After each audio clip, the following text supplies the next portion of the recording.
වේදනාව දැනෙන කැම නිසා නෙවෙයි දත්වල සංවේදීතාවය නිසායි. විසඳුම නව සෙන්සිටිව් එක්ස්පර්ට් by සිග්නල්. තත්පර 30න් වේදනාවට සහනයක්. නැවත මතුවීම වැළැක්වීමටද උපකාරී වේ. දත්වල සංවේදීතාවය නිසා ඇතිවන වේදනාව ඔබත් පරාජය කරන්න. නව සෙන්සිටිව් එක්ස්පර්ට් by සිග්නල්.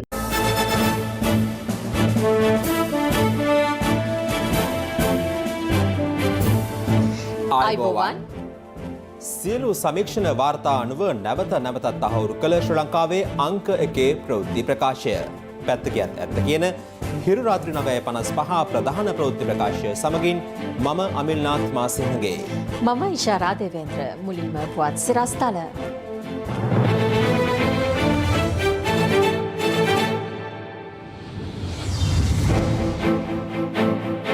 අමරිකානු ජනාධිපතිවරණයේ ප්‍රතිඵල නිකුත්වීම පමාවන ලකුණු. ප්‍රකාශිත ප්‍රතිඵල අනුව බයිඩන් ඉදිරියෙන්. අමරිකාවේ ප්‍රතිඵලය ශ්‍රී ලංකාවට කෙසේ බලපායිද? ඉන්ටර්නල් මැදිහත්වීම් වලට බයිඩන් ගොඩක් දුරට සම්බන්ධ වෙන්න පුළුවන්. ඒ ගැටලු රාශියකට මුහුණ දෙන්න සිද්ධ වෙයි කවුරු ජනාධිපති වුණත්. මෙරට සමස්ත ආසාදිතයන් සංඛ්‍යාව 12,000 පසු කරයි. කොරෝනා 24 වෙනි මරණයත් කොළඹින්. සහල් අලවියේදී මෝල් හිමියන්ටත් උපරිම මිලක්. අතිවිශේෂ ගැසට් නිවේදනය නිකුත් වෙයි. දවස් 30ක්ම අන්ලිමිටඩ් Netflix බලන්න. අන්ලිමිටඩ් data pack එකක් මුළු පවුලටම අන්ලිමිටඩ් ෆන් එකක් අරගන්න. අදම ඇක්ටිව් කරගන්න. දවසේ පුවත තුලින් අවධානය යොමු කරන්නේ ඇමරිකානු ජනාධිපතිවරණය පිළිබඳවයි. දවසේ පුවත.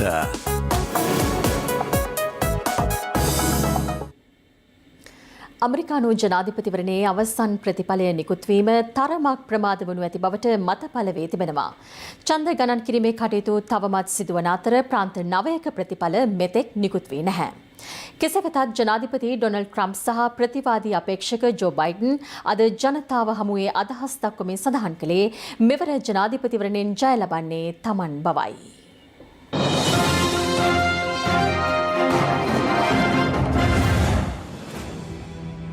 අමරිකාවේ ඉදිරි සිව්වසර සඳහා වන නායකත්වය තෝරා ගැනීම වෙනුවෙන් පැවැත්වෙන ජනාධිපතිවරණයේදී ප්‍රාන්ත 50ක් අතුරින් ප්‍රාන්ත 41ක ඡන්දය මේ වන විට ගණනය කර අවසන්.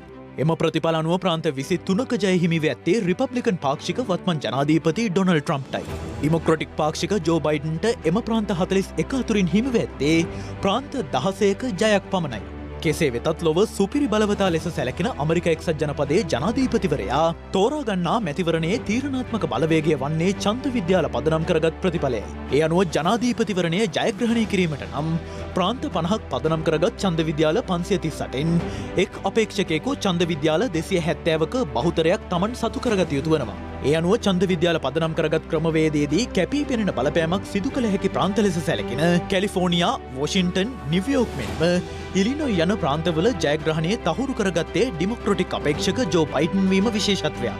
විදේශ වාර්තාවන්ට අනුව ඡන්ද විද්‍යාල 538ක් අතුරින් 224ක් හිමි කරගත් ජෝ බයිඩන් දැනට ජනාධිපතිවරණයේ පෙරමුණගෙන සිටින අතර ඩොනල්ඩ් ට්‍රම්ප්ට හිමි වෙත්තේ ඡන්ද විද්‍යාල 213ක් පමණයි. ඒ අතරට ටෙක්සාස්, ෆ්ලොරිඩා වැනි තීරණාත්මක ප්‍රාන්තද වුණා. පසුගිය ජනාධිපතිවරණයේදී ඩොනල්ඩ් ට්‍රම්ප් ජය හිමි කරගත් ඇරිසෝනා සහ නිව් හැම්ෂයර් යන ප්‍රාන්තවල මෙවර ජය හිමි කරගෙන ඇත්තේ ජෝ බයිඩන්. පොලිස් අත්අඩංගුවේ සිටියේදී නිරායුධ කළු ජාතික තරුණයෙකුගේ ගෙලසිර කර මරා දැමීමේ සිදුවීම වාර්තා වූ මිනෙසෝටා ප්‍රාන්තයේ ලක්ෂ 16කට අධික පිරිසක් ජෝ බයිඩන්ට පක්ෂව ඡන්දය භාවිත කර තිබීම විශේෂත්වයක්. We believe we're on track to win this election. We knew because of the unprecedented early vote and the mail-in vote that it's going to take a while. We're going to have to be patient until the hard work of tallying the votes is finished. We believe one of the nets has suggested we've already won Arizona, but we're confident about Arizona. That's a turnaround. We also just called it for Minnesota, and we're still in the game in Georgia, although that's not one we expected. And we're feeling real good about Wisconsin and Michigan. You know, we could know the results as early as tomorrow morning. It's not my place or Donald Trump's place to declare who's won this election. That's the decision of the American people. Keep the faith, guys. We're going to win this. Thank you, thank you, thank you. කෙසේ වෙතත් මේ වන විට ප්‍රකාශිත ඡන්ද ප්‍රතිඵල සම්බන්ධයෙන් අමරිකානු ජනාධිපතිවරයා දවල මන්දිරයේ සිට විශේෂ ප්‍රකාශයක් සිදු කළා. To me, this is a very sad moment. This is a fraud on the American public. This is an embarrassment to our country. We were getting ready to win this election. Frankly, we did win this election. This is a major fraud in our nation. We want the law to be used in a proper manner. So we'll be going to the U.S. Supreme Court. We want all voting to stop. We don't want them to find any ballots at 4 o'clock in the morning and add them to the list. Okay? අමරිකානු ජනාධීපතිවරයාගේ ආන්දෝලනාත්මක ප්‍රකාශයත් සමග ඔහුට විරෝධය දක්වමින් Washington ඇතුළු ප්‍රාන්ත කිහිපයක විරෝධතා ආරම්භ වී තිබෙනවා.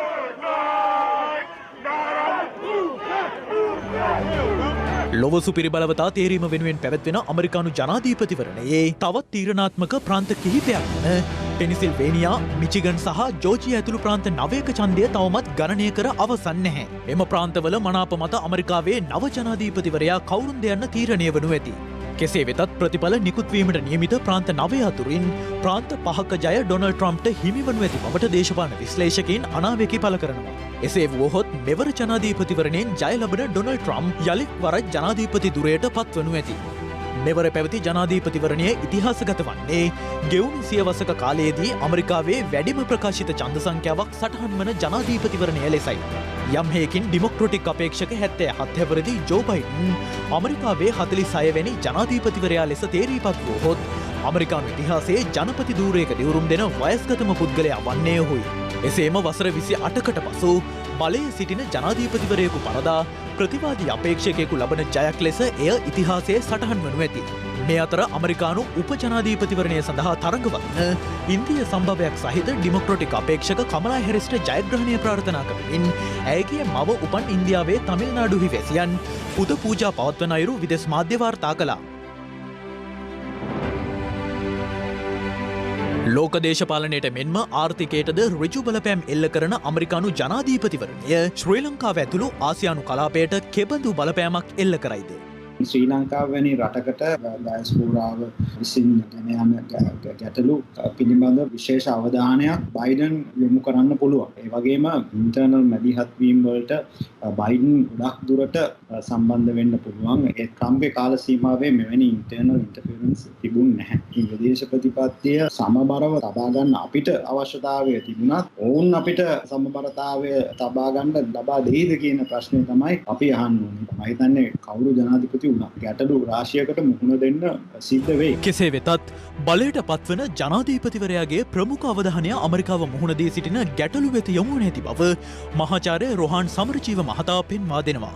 930 ගණන් වලට පස්සේ ඇමරිකාව මුහුණ පාන විශාලම ආර්ථික අර්බුදයේ ඉදිරියේ තමයි මේ රට තියෙන්නේ. ඒ වගේම ලෝකයේ දැනට කොවිඩ් ප්‍රශ්නය නිසා ජීවිත නැති වෙලා තියෙන වැඩිම සංඛ්‍යාව මේ රටේ තියෙනවා. මේ අර්බුද කෙරේ තමයි ඒගොල්ලන්ගේ අවධානය යොමු වෙන්නේ කවුරු ජයග්‍රහණය කරා. ඒ අයගේ ආර්ථික ප්‍රශ්න විසඳගත්තේ නැත්නම් අපේ අපනයන වලට ලොකු අභියෝගයක් ඇති වෙනවා. ඒ වගේම ණය ප්‍රශ්න විසඳා ගන්නට අවශ්‍යයි. ඒකට ජාත්‍යන්තර සංවිධානවල ඒ ව්‍යුහයේ වැදගත් මූලික වෙනවා. ට්‍රම්ප් නැවත පත් වුණොත් අපිට බලාපොරොත්තු වෙන්න පුළුවන් ඒ ජාත්‍යන්තර ව්‍යුහයන් යම් ප්‍රමාණයකට දුර්වල වෙයි කියලා. අපි අනිත් පැත්තෙන් මතය කරගන්න අපි බොහොම පොඩි රටක්. බොහෝ දුරට ඉන්දියාවත් එක්ක කරන ගනුදෙනු වල අතුරු ප්‍රතිඵලයක් හැටියට තමයි ලංකාව ගැන ඇමරිකානු ඒවා තීරණය වෙන්නේ. දවසේ පුවත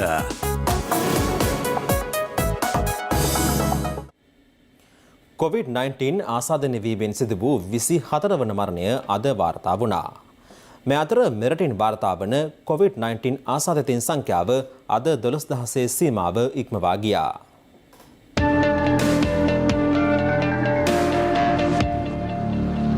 COVID-19 වෛරසය ආසාදනයේ වී සිදු 24 වන මරණය වාර්තා වුණේ කොළඹ 13 ප්‍රදේශයෙන්. එලෙස මිය ගොස් තිබුණේ 79 හැවිරිදි කාන්තාවක්. ඇය සිය නිවසේදී මිය ගොස් ඇති අතර පශ්චාත් මරණ පරීක්ෂණයේදී COVID-19 වෛරසය ආසාදිත බව තහවුරු වී තිබෙනවා. සෞඛ්‍ය සේවා අධ්‍යක්ෂ ජෙනරාල්වරයා සඳහන් කළේ COVID-19 වෛරසය ආසාදනය වීම හේතුවෙන් ඇති වූ හෘදයාබාධ තත්ත්වයක් මෙම මරණයට ආසන්නතම හේතුව ලෙස දැක්විය හැකි බවයි.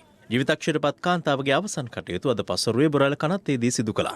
මේ අතර කොළඹ 13 ප්‍රදේශයේම පදිංචි 78 හැවිරිදි පුද්ගලයෙකු නිවසේදී සිදු ඇදවැටීමකින් හිසට සිදු බරපතල තුවාල සහිතව කොළඹ ජාතික රෝහලට ඇතුළත් කිරීමෙන් පසු ඊයේ ජීවිතක්ෂරයට පත්ව තිබෙනවා. ඔහුගේ පශ්චාත් මරණ පරීක්ෂණය සිදු කිරීමෙන් පසු ඔහුටද COVID-19 ආසාදිත බව තහවුරු වුණා. කෙසේ වෙතත් මිය යාමට ආසන්නතම හේතුව අනුව මෙම මරණය COVID-19 ආසාදනය වීමෙන් සිදු වූවක් නොවන බව සෞඛ්‍ය සේවා අධ්‍යක්ෂ ජනරල්වරයා දැනුම් දෙනවා. ජීවිතක්ෂරපත් පුද්ගලයාගේ අවසන් කටයුතුද දැඩි සෞඛ්‍ය ආරක්ෂිත ක්‍රමවේද යටතේ අද පස්වරුවේ බොරැල්ල කනත්තේදී සිදු කළා.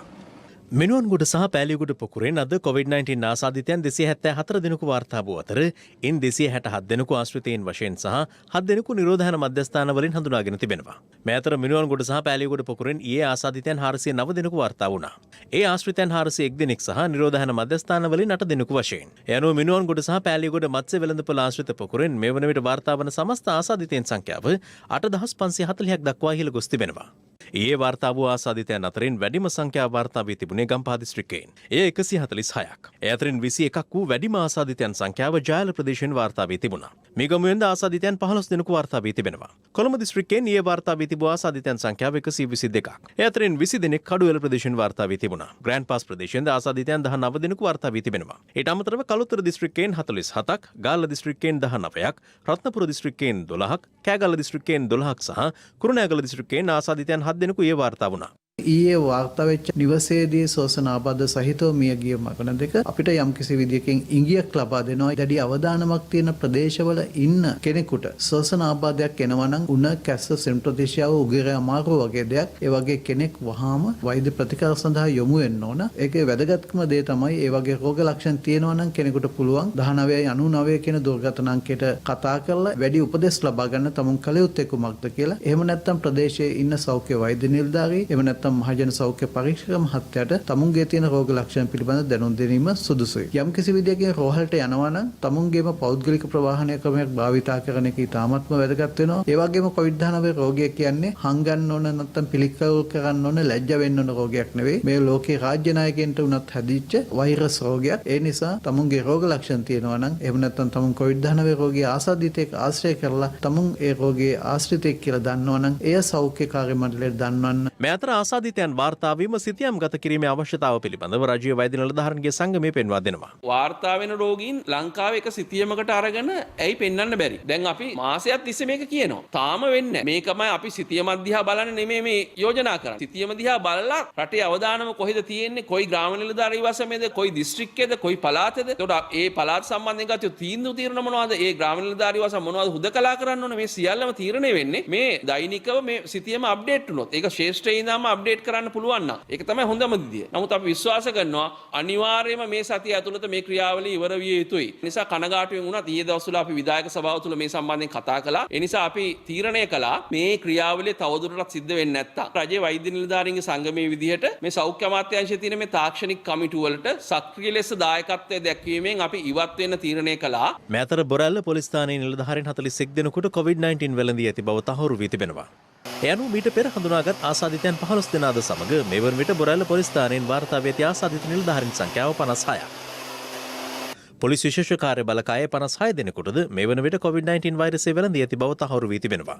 මේ අතර COVID-19 වෛරසය ආසාදනය වූ කොළඹ අපරාධ කොට්ටාසේ නිලධාරියෙකු නිවාඩු ලබා දියතලාව කහගොල්ල ප්‍රදේශයේ පිහිටි නිවසට පසුගිය 24 වෙනිදා පැමිණ තිබීම හේතුවෙන් ඔහුගේ පවුලේ ආශ්‍රිතයන් නිරෝධායනට යොමු කෙරුණා. ඒ අනුව මේ වන විට COVID-19 වෛරසය වැළඳී ඇති පොලිස් නිලධාරීන් සංඛ්‍යාව 222ක්.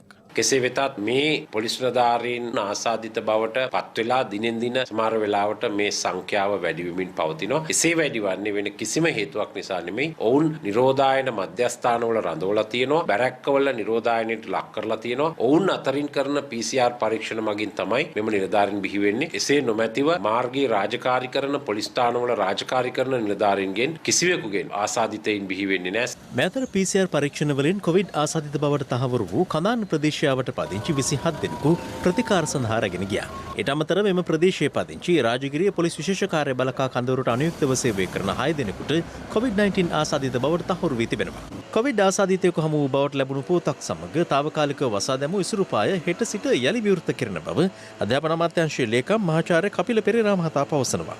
ආසාදිතයා වාර්තා වූ අධ්‍යාපන අමාත්‍යාංශ ගොඩනැගිල්ලේ තුන්වන මහලේ විෂ බීජහරණ කටයුතු අද දිනේ සිදු වුණා. අදාළ ආසාදිතයාගේ ආශ්‍රිතයන් 6 දෙනෙකු නිරෝධායනයට යොමු කර තිබෙනවා. මේ අතර අගලවත්ත කැකුලන්දල ප්‍රදේශයේ පිහිටි ඇඟලුම් කම්හලක සේවක සේවිකාවන් තිදෙනෙකුට COVID-19 වෛරසය වැළඳී ඇති බව තහවුරු වීමෙන් පසු එම කර්මාන්තශාලාවේ සේවකයින් 200කට පමණ PCR පරීක්ෂණ කටයුතු සිදු කළා. අදාළ කර්මාන්තශාලාවේ නිෂ්පාදන කටයුතු තාවකාලිකව නවතා තිබෙනවා. ඇඟලුම් කර්මාන්තශාලාවෙන් වාර්තා වූ ආසාදිතයෙකුගේ නිවස පිහිටි ඇලපාත දම්මුළු වන කහවත්ත ප්‍රදේශයේ පවුල් 24ක පුද්ගලයන් 130 දෙනෙකු නිරෝධායනයට යොමු කළා. හැටන් පතන ශ්‍රීපාද ජාතික විද්‍යාපීඨයේ නිරෝධායන මධ්‍යස්ථානයේ නිරෝධායන වෙමින් සිටි යුද හමුදා බටයින් තිදෙනෙකුට COVID-19 වෛරසය ආසාදනය වීම හේතුවෙන් ඔවුන් තිදෙනා ඊයේ පස්වරුවේ පනාගොඩ යුද හමුදා රෝහල වෙත යොමු කර තිබෙනවා. මේ අතර මට්ටක්කුලිය මුවදොර උයන මහල් නිවාස සංකීර්ණයෙන්ද නව ආසාදිතයන් 14 දෙනෙකු වාර්තා වී තිබෙනවා. මේ අතර බලපිටිය ආන්දාදුල ප්‍රදේශයේ ධීවරයෙකුට COVID-19 ආසාදනය වී තිබෙනවා. ඔහු අමංගල උත්සවයක සූදු ක්‍රීඩාවේ යෙදී ඇති බව හෙළිවීමත් සමග ඔහු හා මත්පැන් පානය කළ සහ සූදු ක්‍රීඩාවේ යෙදුණු පුද්ගලයින් සොයා මෙහෙයුම් දියත් කෙරුණා. ආසාදිතයාගේ ආශ්‍රිතයන් පිරිසක්ද නිරෝධායනයට යොමු කර තිබෙනවා.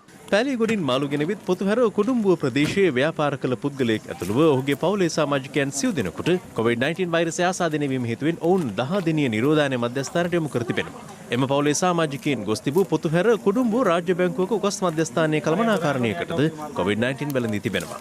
ඒ අනුව ඇගේ පවුලේ සමාජිකයන් තිදෙනෙක් නිරෝධායනයට යොමු කෙරුණා. මේ අතර අබිස්සාවේල්ල සීතාවකපුර නගර සභා බල ප්‍රදේශයෙන් තවත් COVID ආසාදිතයන් 11 දෙනෙකු අද වාර්තා වූ අතර ඔවුන් සියලු දෙනා පෑලියගොඩ මාළු වෙළඳපොළට සම්බන්ධ වූවන්ගේ ආශ්‍රිතයන්. එම 11 දෙනා සමග සීතාවකපුර නගර සභා බල ප්‍රදේශයෙන් වාර්තා වී ඇති සමස්ත COVID ආසාදිතයන් සංඛ්‍යාව 18ක්. භගවන්තලාව කොටියාගලවත්ත ප්‍රදේශයේ එකම පවුලේ තිදෙනෙකුට COVID-19 ආසාදනය වී තිබෙනවා. ඔවුන්ගේ පළමු ආශ්‍රිතයා පෑලියගොඩ මාළු වෙළඳපොළට සම්බන්ධයි. මේ අතර නානුවේ දුම්රිය ස්ථානයේ ඉංජිනේරුවරයෙකුගේ බිරිඳට COVID-19 වෛරසය වැළඳී ඇති බව තහවුරු වී තිබෙනවා. COVID-19 ආසාදිත බව තහවුරු වී ඇත්තේ කුරුණෑගල සිට පැමිණ දින කිහිපයක් නාවලපිටියේ රැඳී සිට පිට යාමෙන් පසුවයි. මේ හේතුවෙන් ඇගේ ආශ්‍රිතයන් 5 දෙනෙකු මේ වන විට නිරෝධායනයට යොමු කර තිබෙනවා.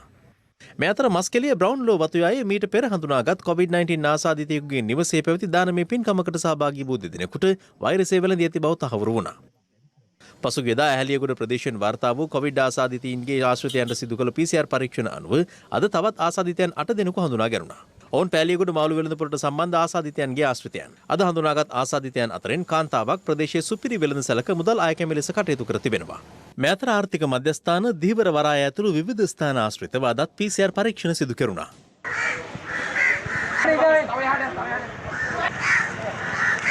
මේ අතර දැනට සිදු කරන PCR පරීක්ෂණ කටයුතු ප්‍රමාණවත් නොවන බව වෛද්‍ය රසායනාගාර වෘත්තීය වේදීන්ගේ විද්වත් ආයතනයේ සභාපති රවි කුමුදේශ් මහතා පවසනවා. අපි දින 14ක් යන එක්කෙනෙකුගේ PCR පරීක්ෂණයක් කරන්න නැතුව ගෙදර යවනවා කියන්නේ අවදානමක් දැරීමක්. ඒක කරන්නම වෙන දෙයක් නම් කළ යුතුයි. ඒකට අපිට බාධා කරන්නට බෑ. ඒක කරන්නම වෙන දෙයක් නිසා තමයි සෞඛ්‍ය අමාත්‍යාංශය ඒක කළා තියෙන්නේ කියන එක අපි දැනට විශ්වාස කරනවා. නමුත් අපි මතක් කරනවා මේ මොහොතේ අපිට ප්‍රතිදේහ පරීක්ෂණ කිරීම සඳහා අවස්ථාව සලසලා දුන්නා නම් අද වෙනකොට මූලික රෝහල් දක්වා සෑම රෝහලකම ප්‍රතිදේහ පරීක්ෂණ කරන්නට පුළුවන්. එතකොට මේ PCR පරීක්ෂණය කරන්නේ නැතුව ගෙදර යන කෙනාට අපිට ප්‍රතිදේහ පරීක්ෂණයකින් ඉතාම පහසුවෙන් එයාගේ රෝග තත්ත්වය කොයි අතරද පරිවර්තනය වෙලා තියෙන්නේ කියන එක කියන්න පුළුවන්.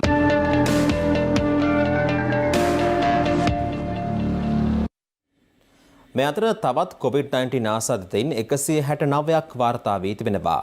ඉන් 151 දෙනෙකු පෑලියගොඩ කොවිඩ් පොකුරේ ආශ්‍රිතයින් වන අතර 18 දෙනෙකු වාර්තා වී ඇත්තේ නිරෝධායන මධ්‍යස්ථානවලින්. නරහෙන්පිට රත්මලාන සහ බෝකුන්දර ආර්ථික මධ්‍යස්ථාන අද තොග වෙළඳාම සඳහා විවෘත කෙරුණා.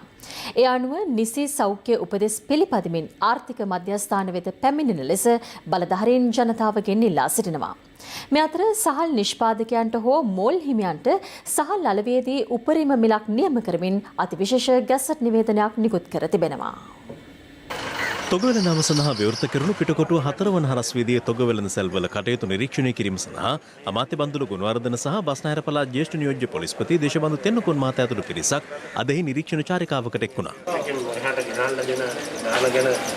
දින කිහිපය තුළදී අනිවාර්යයෙන් මේ අය PCR පරීක්ෂණයට ලක් වෙනවා. අහල් වල ප්‍රශ්නයක් තියෙනවා. මොකද උපරිම සිල්ලර මිලට තමයි තොග වෙළඳ පොළටත් මේ හාල් ගෙනහල්ලා බාන්නේ. ඒක වැරදි. ඒක නොකළ යුතු දෙයක්. ඒ සඳහා අපි ගැසට් නිවේදනයක් නිකුත් කරන්න බලාපොරොත්තු වෙනවා අද දිනේදී. අනිත් සියලුම අත්‍යවශ්‍ය පරිභෝජන භාණ්ඩ හිඟියකින් තොරව ලංකාවටම අවශ්‍ය ප්‍රමාණය තියෙනවා. යනුව පාරිභෝගික කටයුතු පිළිබඳ අධිකාරිය විසින් අති විශේෂ ගැසට් නිවේදනයක් නිකුත් කරමින් සහල් මෝල් හිමියන් සඳහා බලපැවැත්වෙන පරිදි සහල් වලට උපරිම මිලක් පනවා තිබෙනවා. ඒ අනුව තම්බන ලද සුදු හෝ රතු සම්බා කිලෝග්‍රෑම් එකක් රුපියල් 94කටත් සුදු හෝ රතු කැකුළු සම්බා කිලෝග්‍රෑම් එකක් රුපියල් 94කටත් මිල නියම කර තිබෙනවා. තම්බන ලද සුදු හෝ රතු නාඩු සහල් කිලෝග්‍රෑම් එකක උපරිම මිල රුපියල් 92යි. සුදු හෝ රතු කැකුළු සහල් කිලෝග්‍රෑම් එකක් රුපියල් 89ක උපරිම මිලකට යටත් කර තිබෙනවා. පවතින COVID-19 තත්ත්වයත් සමග වසා දැමුණු නාරායන්පිට ආර්ථික මධ්‍යස්ථානයේ කටයුතු ආරම්භ වන බවට කර තිබූ දැනුවත් කිරීම හේතුවෙන් අද අලුයම් කාලයේ සිටම තොග වෙළඳුන් එහි පැමිණ සිටියා.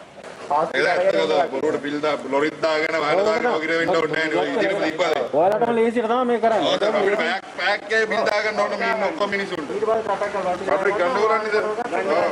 උදැසන 6න් පසු ආර්ථික මධ්‍යස්ථානයේ කටයුතු ආරම්භ කෙරුණා. නෑ නෑ ලියන්න ඕනේ ඔක්කොම. ඒක ලැබුණා හරි කට්ටිය. ඇන්තනීජ් පාස් තියෙන කට්ටිය විතරයි ගන්නෙ. කෘෂිකර්ම අමාත්‍ය මහින්දානන්ද අලුත්ගමගේ සහ රාජ්‍ය අමාත්‍ය ශෂීන්ද්‍ර රාජපක්ෂ යන මහත්වරුන් නාරායන්පිට ආර්ථික මධ්‍යස්ථානයේ කටයුතු පිළිබඳ සොයා බැලීම සඳහා එහි නිරීක්ෂණ චාරිකාවක නිරත වුණා. මේ වෙනකොට එළවලු කිලෝ ලක්ෂයකට වැඩි ප්‍රමාණයක් විකුණලා තියෙනවා. ආල් මෙට්‍රික් ටන් දෙකකට වැඩි විකුණලා තියෙනවා. තව එමින් යනවා. ඒ නිසා මේක ඊටාම සාර්ථකව පැවැත්වෙමින් යනවා. අපි මේකෙන් බලාපොරොත්තු වෙන්නේ ජනතාවට අවශ්‍ය අත්‍යවශ්‍ය ආහාර ද්‍රව්‍ය සියල්ල මෙතනින් තොග වශයෙන් ලබා දීලා සිල්ලර වශයෙන් වෙනත් පාර්ශවයක් කරා ලබා දීමු. ඒ නිසා අද උදේ වැරදීමකින් සිල්ලර වෙළඳාම සඳහා විශාල පිරිසක් ඇවිල්ලා තිබ්බා. අපි එයාගෙන් සමාව ඉල්ලනවා. මොකද මෙතන අපි සිල්ලර වෙළඳාමක් කරන්නේ නැහැ. COVID-19 රෝගීන් වාර්තා වීමත් සමග වසා දැමුණු මීගොඩ ආර්ථික මධ්‍යස්ථානයේ වත්මන් තත්ත්වයේ සොයා බැලීම සඳහාද අමාත්‍යවරුන් එහි නිරීක්ෂණ චාරිකාවක නිරත වුණා. අදාළ ආර්ථික මධ්‍යස්ථානයේ සමග සම්බන්ධ වූ වෙළඳුන් 260 දෙනෙකුගේ PCR පරීක්ෂණ හෙට දිනේ සිදු කිරීමෙන් අනතුරුව ලබන සඳුදා මීගොඩ ආර්ථික මධ්‍යස්ථානය ආරම්භ කරන බව කෘෂිකර්ම අමාත්‍ය මහින්දානන්ද අලුත්ගමගේ මහතා සඳහන් කළා. රත්මලාන ආර්ථික මධ්‍යස්ථානයේද පෙරවරු 10ට පමණ විවෘත වුණා.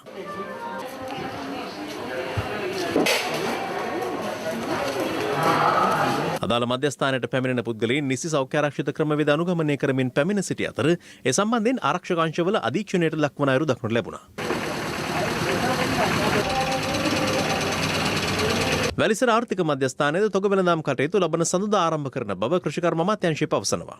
මෙතර COVID-19 ආසාදිතයින් වාර්තා වීමත් සමග දින 9ක කාලයක් වසා දමා තිබූ 60 මහජන වෙළඳපොලේ කටයුතු අද ආරම්භ වුණා. ඒම ප්‍රදේශයේ විෂ විජහරණය කිරීමෙන් අනතුරුවයි. මේ වන විට කෑගල්ලේ පොලිස් බල ප්‍රදේශ 4ක් සහ ගල්ගමුව ප්‍රාදේශීය සභා බල ප්‍රදේශය හුදකලා කර ඇති අතර මස්නාහිර පළාත ඇතුළු පොලිස් බල ප්‍රදේශ 114ක සහ කුරුණෑගල මහනගර සභා බල ප්‍රදේශයට නිරෝධායන ඇඳිරි නීතිය ක්‍රියාත්මක වනවා. එම ප්‍රදේශවල ඇඳිරි නීතිය කඩ කරන පුද්ගලයන් සොයා ආරක්ෂක අංශ මෙහෙයුම් ක්‍රියාත්මක කරන අයුරු මෙලෙස දක්නට ලැබුණා.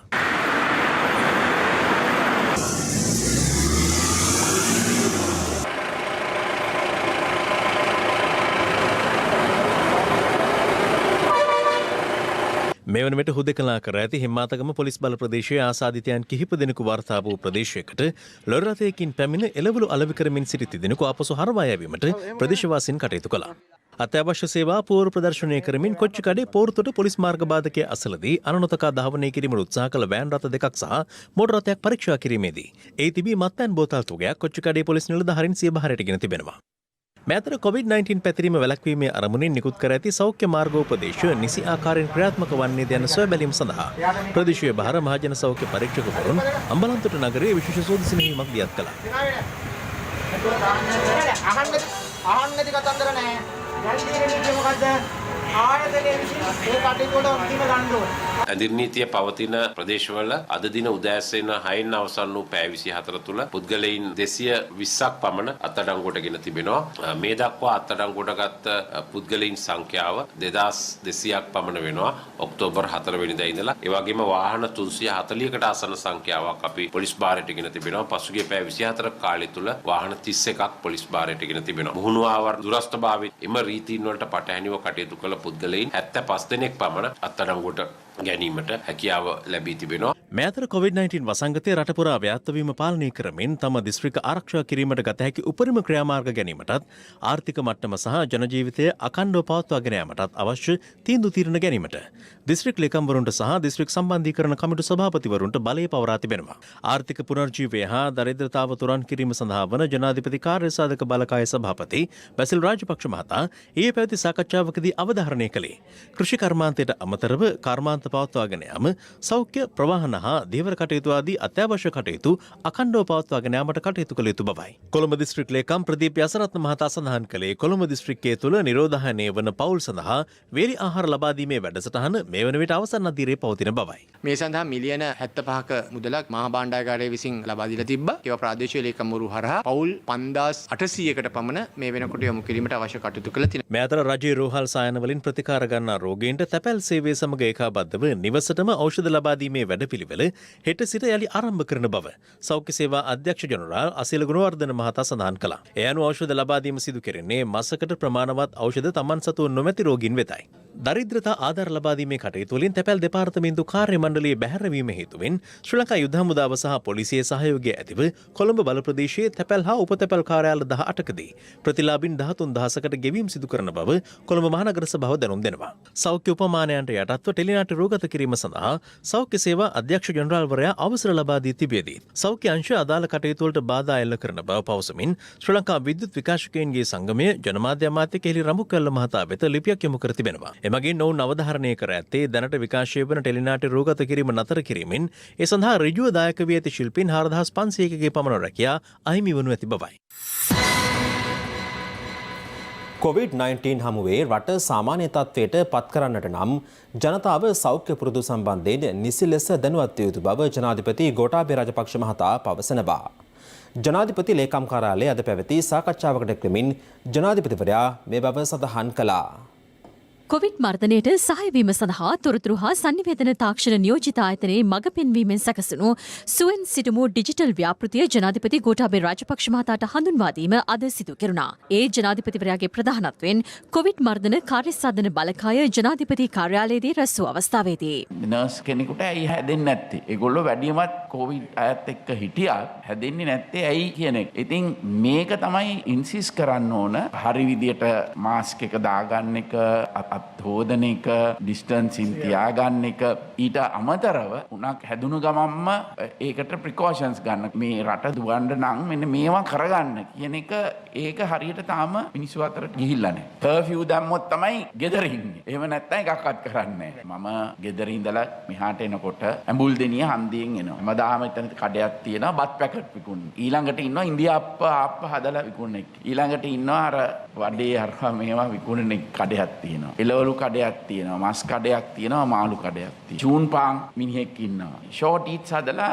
ගෑනු එක්කෙනෙක්. ඉතින් එයාගේ ගෙදරම මං හිතන්නේ ඉස්සරහා චයිනීස් රෝල්ස් හදලා එයා විකුණනවා. දැන් අද එනකොට මේ කෙනෙක්වත් නැහැ. මාසික වේතනයක් අරගෙන මේක කරන හැට ගාණක් නැහැ ලොක්ඩවුන් කරාට කොච්චර. ඒගොල්ලන්ට මාසේ පඩිය එනවනේ. දවස් 10ක් වහලා තියෙනවා කිව්වම ඒගොල්ලන්ගේ ජීවිතේ ඒ දවස් 10න් හම්බ කරපු එක කවර් කරගන්න අවුරුද්දක් යන්න පුළුවන්. ප්‍රෙසිඩන්ට් වුණත්, මිනිස්ටර් වුණත්, දේශපාලඥ වුණත්, ડોක්ටර්ස්ලා වුණත්, මේක පරීක්ෂණ කරන අය වුණත් හැම කෙනෙක්ම මේ ඕවරෝල් පික්චර් එක ගැන සමස්ත මේක අරගෙන ඕන මේක ක්‍රියා කරන්න. අපිට බෑ තනියෙන් එක පැත්තක් විතරක් හිතලා කරන්න. අපිට රටත් ඇරලා තියන්න ඕන. කොවිඩ් පාලනය කරගන්න ඕන. එහෙමනම් අපි මොනවද කළ යුත්තේ කියන එක මේ ඔක්කොම චිත්‍රය හිතේ තියාගෙන තමයි අපි මේව කරන්නට ඕනේ. ඉකොනොමි එක පැත්තෙන්, සෞඛ්‍ය පැත්තෙන් මේ හැම එකකින්ම ලොකු ඉම්පැක්ට් එකක් එනවා මේ රටක් වහගෙන ඉන්නීමේ. කොච්චර කිව්වත් ජනතාවට හරි අමාරුයිනේ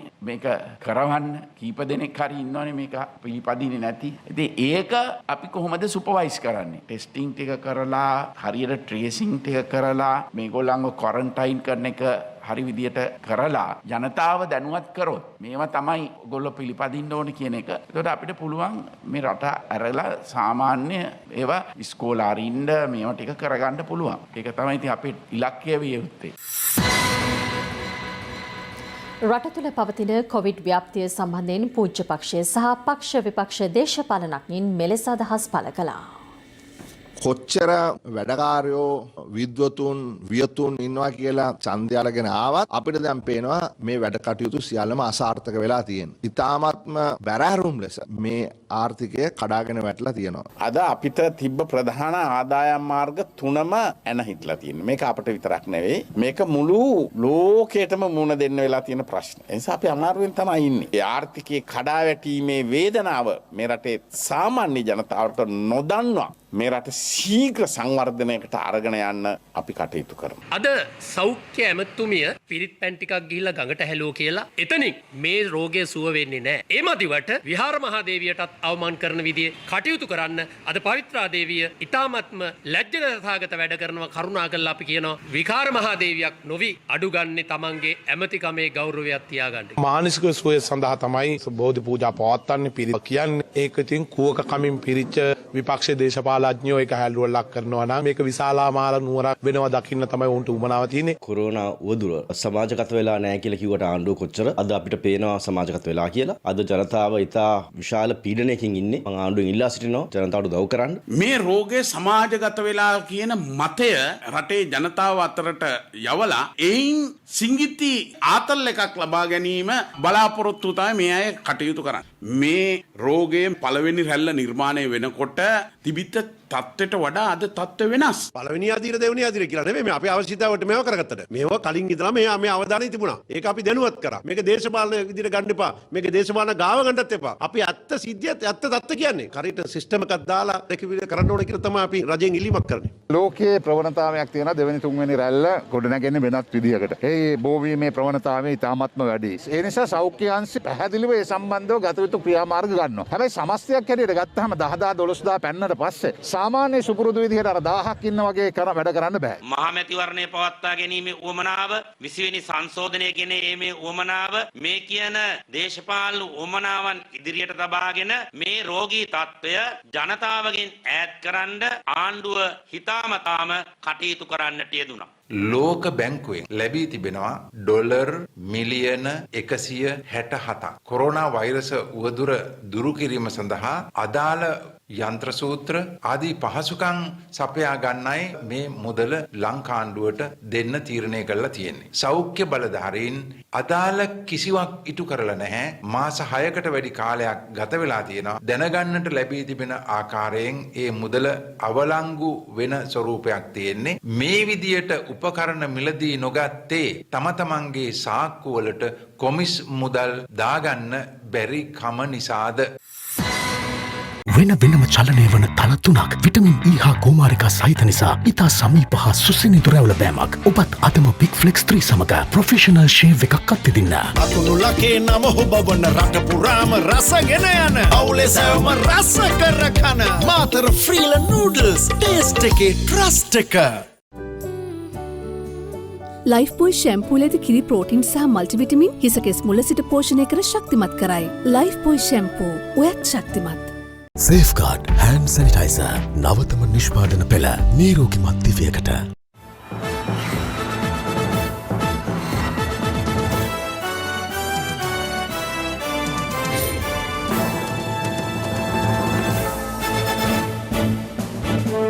විවිධ ව්‍යාපෘතිවලට මුවා වී සිදු කරන පරිසර විනාශයන් විවිධ අවස්ථාවලදී අපට වාර්තා වනවා. ඉස්සන් ගොවිපොළක් ඉදිකිරීමට මුවා වී සිදු කරන කඩුලාන විනාශයක් පිළිබඳ මේ පුවත වාර්තා වුණේ මුන්දලම ප්‍රදේශයෙන්. මුන්දලම ප්‍රාදේශීය ලේකම් බල ප්‍රදේශයට අයත් විරුතෝඩේ පොලිදිවායල්හි අක්කර 2කට ආසන්න අධිසංවේදී ස්වභාවික කඩුලාන සංරක්ෂිත ප්‍රදේශයක් ආශ්‍රිත මහා වනස්පතීන් ඉවක් බවක් නොමැතිව යාන්ත්‍රික කියත් ආධාරයෙන් බිමහෙලා ඇති ආකාරය එහි ගිය අපට දැකගත හැකි වුණා. එමගින් ප්‍රදේශයේ ස්වභාවික කඩුලාන පරිසරය විනාශ වී ඇති අයුරුයි.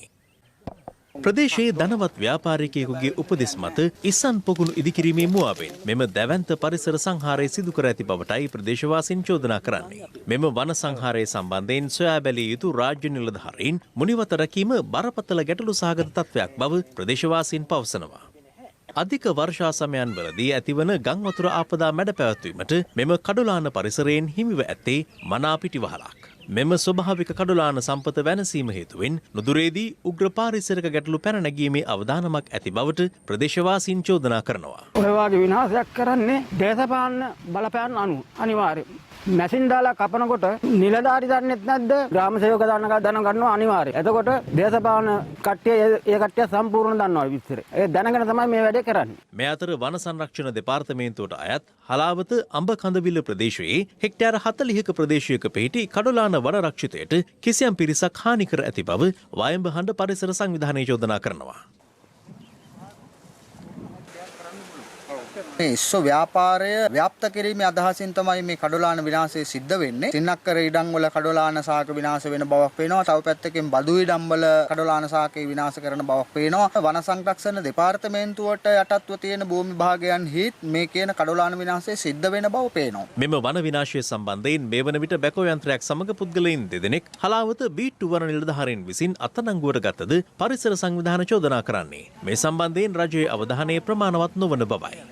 මේ කඩුලාන පද්ධතිය ආරක්ෂා කරගෙන ඒ වගේම ඉස්සා කර්මාන්තයත් ඔවුන්ට කරගන්න පුළුවන් විදිහට මේ දෙකම ඉදිරියට ගෙන යන්න පුළුවන් ක්‍රමවේදයට වැඩ පිළිවෙල සකස් කරලා නැහැ. දැන් තවත් දේශීය පුවත් කිහිපයක් සමගින් රටවටා හිරු. රටවටා හිරු. 20 වෙනි අනුක්‍රම ව්‍යවස්ථා සංශෝධනය මගින් පත් කරනු පාර්ලිමේන්තු සභාවේ මංගල රැස්වීම කතානායක මහින්ද අබේවර්ධන මහතාගේ ප්‍රධානත්වයෙන් අද පසරුවේ කතානායක නිල නිවසේදී රැස්ුණේ අග්‍රාමාත්‍ය මහින්ද රාජපක්ෂ මහතාගේ ප්‍රධානත්වයෙන්. COVID-19 ව්‍යාප්තියත් සමග දුෂ්කරතා රැසකට මුහුණ පා සිටින අපේම ජනතාවගේ සුව සහනය වෙනුවෙන් ක්‍රියාත්මක රට වෙනුවෙන් හිරු සහන යාත්‍රා ක්‍රියාන්විත යටතේ ශ්‍රී ලංකා රතු කුරුස සංගමය හා එක්ව රඹුක්කන රෝහලට ආරක්ෂක ඇඳුම් සහ මුවාවරණ කට්ටල ලබා දීම අද සිදු කෙරුණා.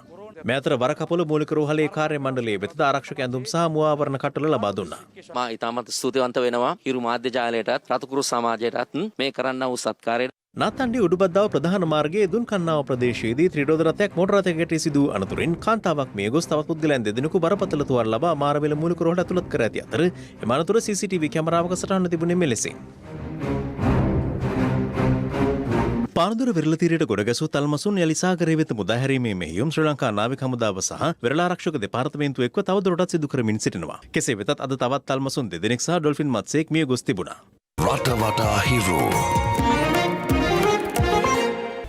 ඒ සමගින් අදට ඔබෙන් සමගන්නවා. පැත්ත නොගත් ඇත්ත දැන ගැනීමේ අයිතිය තවදුරටත් තහවුරු කරගන්නට ඔබේ ජංගම දුරකථන ජාලය අනුව තිරේ දිස්වන පරිදි හිරු ප්‍රවෘත්ති SMS සේවාව සක්‍රිය කරගන්න. ජලිත හමුවෙමු හෙට මධ්‍යහන 11:55 ප්‍රවෘත්ති ප්‍රකාශයෙන්. සුබ රාත්‍රියක්.